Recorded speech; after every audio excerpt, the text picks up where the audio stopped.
mengucap Bismillahirrahmanirrahim. Penataan kawasan Puncak Waringin, kawasan Batu Cermin, 8 ruas jalan di kawasan Labuan Bajo hari ini saya nyatakan diresmikan. Mendekati momen pemilihan umum 2024, sudah beberapa kali Jokowi memberi gambarannya tentang sosok calon presiden yang layak didukung menggantikan posisinya nanti. Beberapa spekulasi beredar, figur-figur kandidat presiden dihubung-hubungkan, mulai dari Ganjar Pranowo sampai Prabowo Subianto. Tapi sebetulnya, yang lebih penting adalah kriteria orang yang sanggup melanjutkan berbagai visi dan pekerjaan berat yang menjadi legasi Jokowi setelah memimpin 2 periode. Yang ditekankan oleh Pak Jokowi selama ini adalah kemauan untuk kerja keras, baik di lapangan maupun di ruang perencanaan, negosiasi, bahkan panggung diplomasi. Pemimpin harus menjalankan fungsi manajemen secara komplit, dari planning, budgeting, organizing, directing, sampai controlling. Pak Jokowi juga membayangkan buat ukuran Indonesia dengan 276 juta penduduk di 27.000 pulau, perlu pemimpin yang punya 2 kemampuan penting. 1.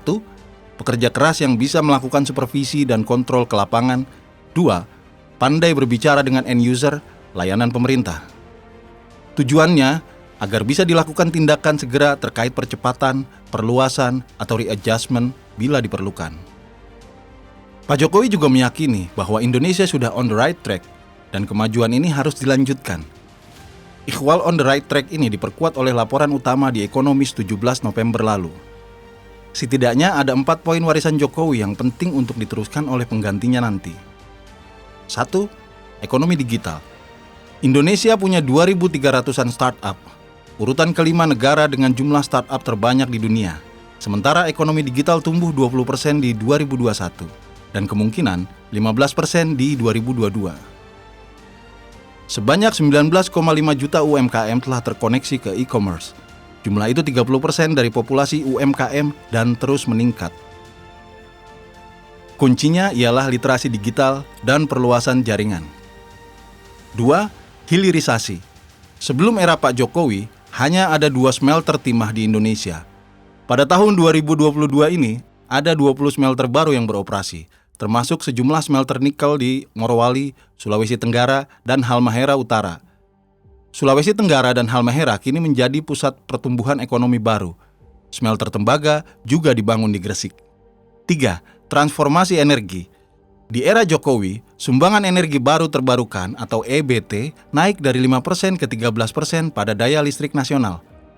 Porsi energi listrik tenaga air dan panas bumi meningkat pesat. 4.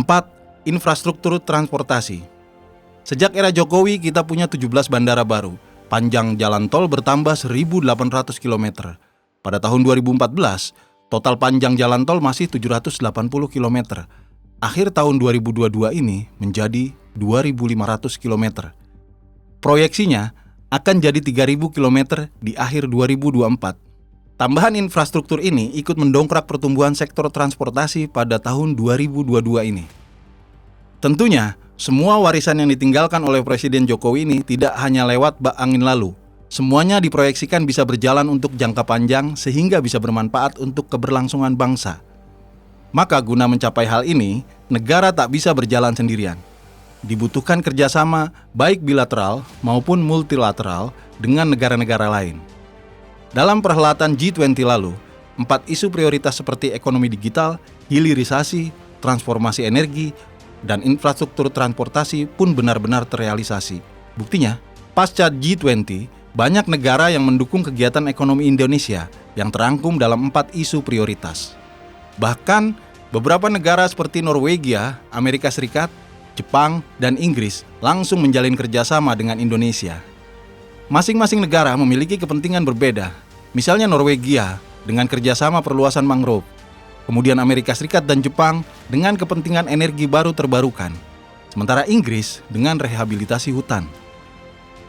Kerjasama yang dilakukan pun tidak hanya bertahan dalam jangka pendek, melainkan multi-years atau berkelanjutan untuk jangka panjang. Apabila kerjasama jangka panjang bisa terrealisasi dengan baik, maka target Indonesia untuk mengurangi emisi menjadi 40% bukan lagi mimpi, melainkan bisa jadi kenyataan. Kenapa?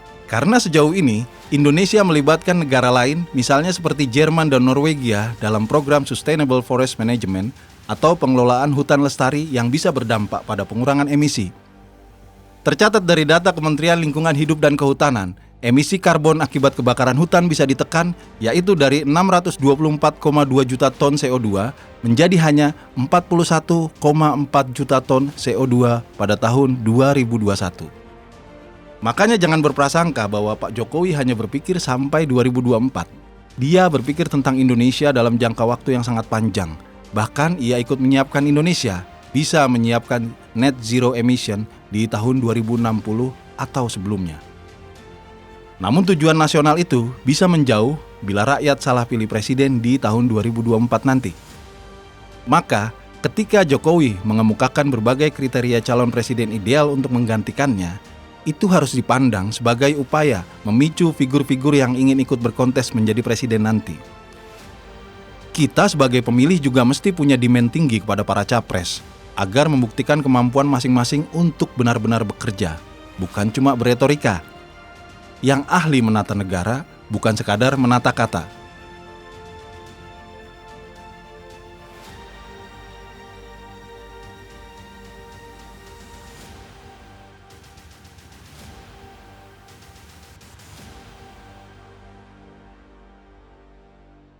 Selamat